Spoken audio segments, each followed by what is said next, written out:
Avant de commencer cette vidéo, vous avez bien compris qu'on va parler de psychopathe et de ce qu'il y a dans la tête d'un psychopathe. Donc des choses peuvent vous choquer dans les anecdotes, dans les choses que je vais raconter sur Ted Bundy.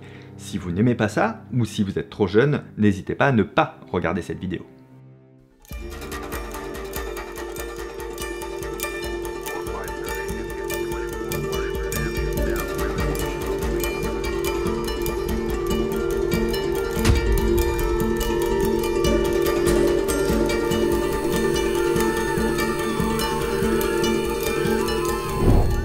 Salut!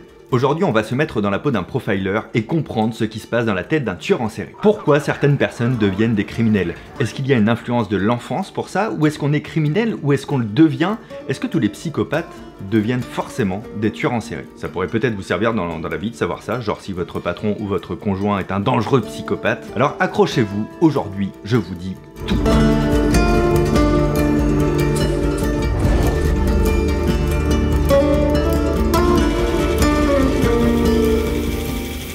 Les tueurs en série, c'est un sujet qui est très complexe et je ne pourrais pas aborder toutes les facettes dans cette vidéo. Déjà parce que je ne suis pas un expert en criminologie, clairement, mais aussi parce qu'il y a une immensité de cas de figure. C'est pour ça que je vais m'appuyer sur une histoire, celle de Ted Bundy, pour illustrer tout ça. Commençons par le début, c'est toujours une bonne chose. À quel moment on qualifie une personne de tueur en série?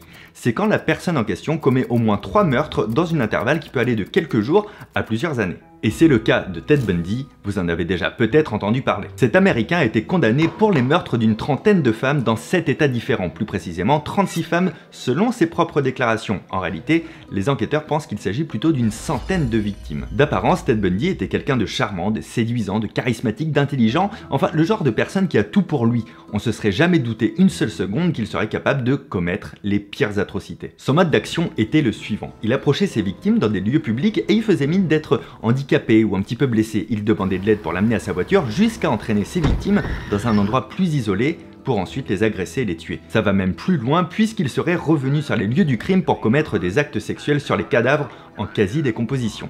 On appelle ça de la nécrophilie. C'était un excellent manipulateur qui savait user de ses charmes pour gagner la confiance de ses victimes. La grande question c'est comment une personne peut arriver à commettre de telles horreurs?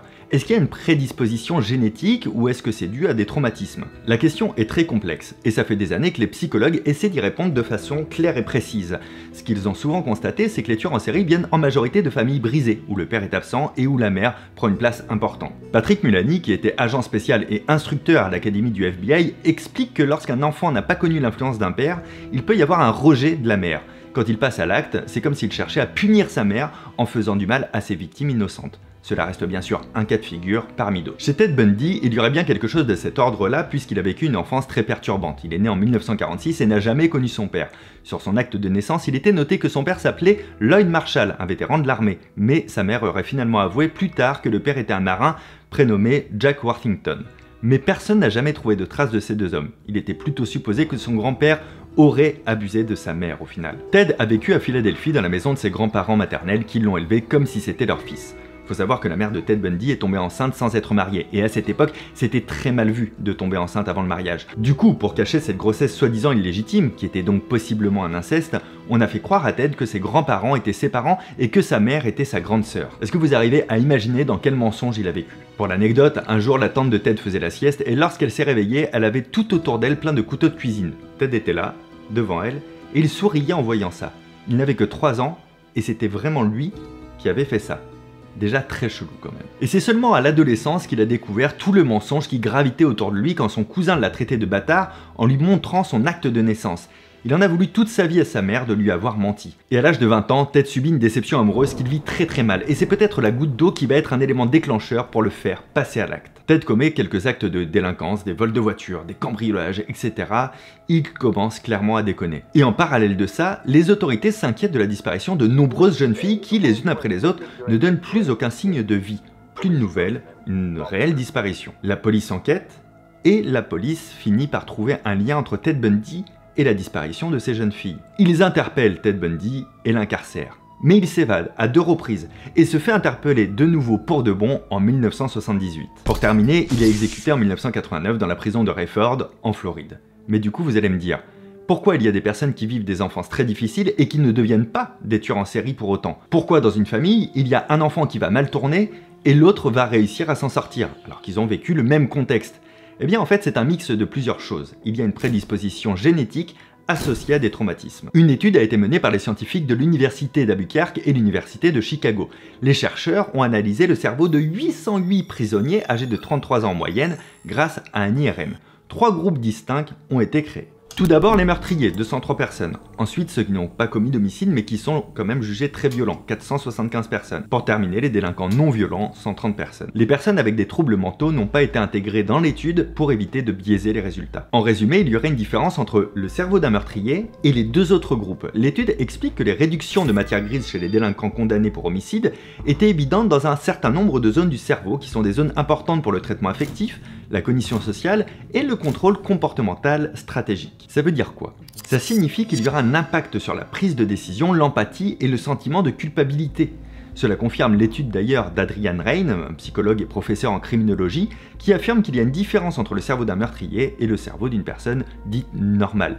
Il a comparé l'activité cérébrale de meurtriers et de non-meurtriers. Et qu'est-ce qu'il a vu en faisant ça? Eh bien il a remarqué que les cerveaux des tueurs en série avaient une activité cérébrale plus forte dans le cortex préfrontal, zone qui joue un rôle dans les troubles de l'humeur. Mais pas seulement, l'amygdale, le siège de l'émotion, était plus petite que la normale. Cette zone était physiquement réduite de 18%. C'est très significatif. Le plus cocasse dans cette histoire, c'est que le professeur qui a mené cette étude a lui-même cette amygdale plus petite que la normale. Mais la différence, c'est qu'il est né dans une famille aimante où il a grandi de façon épanouie et ne s'est pas tourné vers le crime. Donc cela signifierait que la combinaison entre des facteurs internes et des traumatismes provenant de l'extérieur pourrait rendre une personne plus à même de commettre des atrocités, et de ne pas culpabiliser pour ça. Les neurocriminologues affirment effectivement que la cause n'est pas uniquement innée. Les facteurs sont donc aussi externes comme la socialisation, l'éducation, des abus sexuels, etc. Il serait alors simple de supposer que Ted Bundy entrerait dans ce cas de figure, et pourtant, exception à la règle.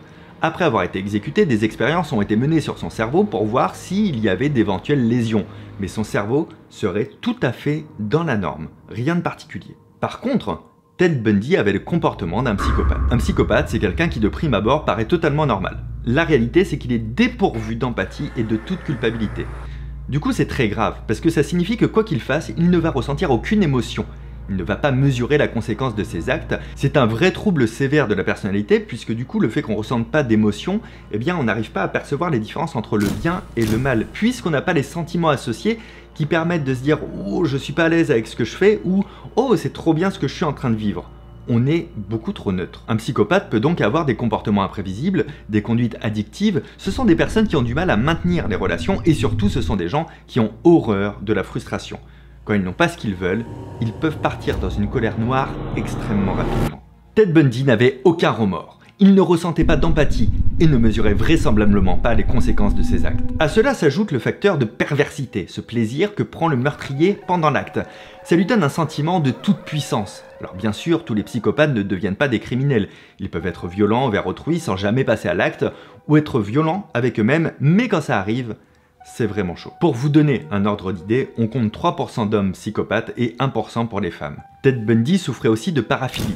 La paraphilie, c'est tout ce qui regroupe des actes sexuels déviants et qui peut impliquer une violation du consentement d'autrui. En gros, son traumatisme d'enfance, son trouble sexuel et sa psychopathie, ça fait un cocktail explosif. Par ailleurs, il y a une autre théorie psychologique intéressante qui a été observée par le psychiatre John McDonald. Il y aurait 3 caractéristiques qui permettraient de repérer si un enfant risque de devenir un criminel ou non à l'âge adulte. On appelle ça la triade McDonald, rien à voir avec les burgers. Dedans, on retrouve un enfant qui tue des animaux, un enfant qui fait pipi au lit très longtemps, et un enfant qui met le feu à des objets, des bâtiments, ce genre de choses. John McDonald considère que si l'un de ces 3 symptômes persiste après l'âge de 5 ans, il y a un risque de devenir criminel.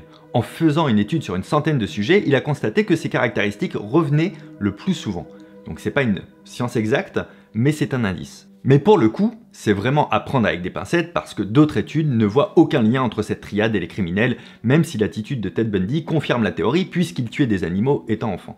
Cette théorie est toujours intéressante à citer en tout cas. Si ce genre de sujet comme cette vidéo vous intéresse, il y a plusieurs possibilités pour vous pour continuer. Il y a des séries comme You ou comme Mindhunter qui sont très intéressantes que je vous recommande. Et puis il y a l'éventuelle possibilité qu'on continue cette série, c'est-à-dire que ce format devienne un nouveau format sur la chaîne 4-5 fois par an, moins, plus, je sais pas. Ça dépendra de vous, ça dépendra du nombre de de vues de cette vidéo, on va pas se mentir, si elle vous plaît pas, je vais pas continuer.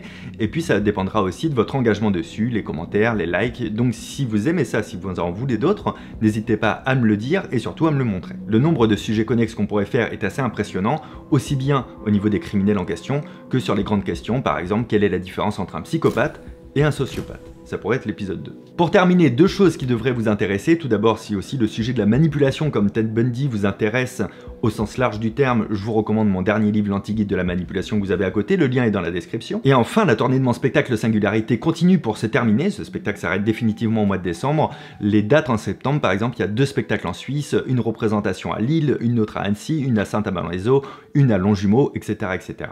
N'hésitez pas à réserver, on se voit à la fin du spectacle comme d'habitude pour les dédicaces, les photos, tout ce que vous voulez.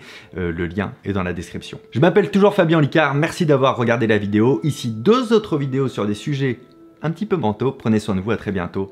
Ciao.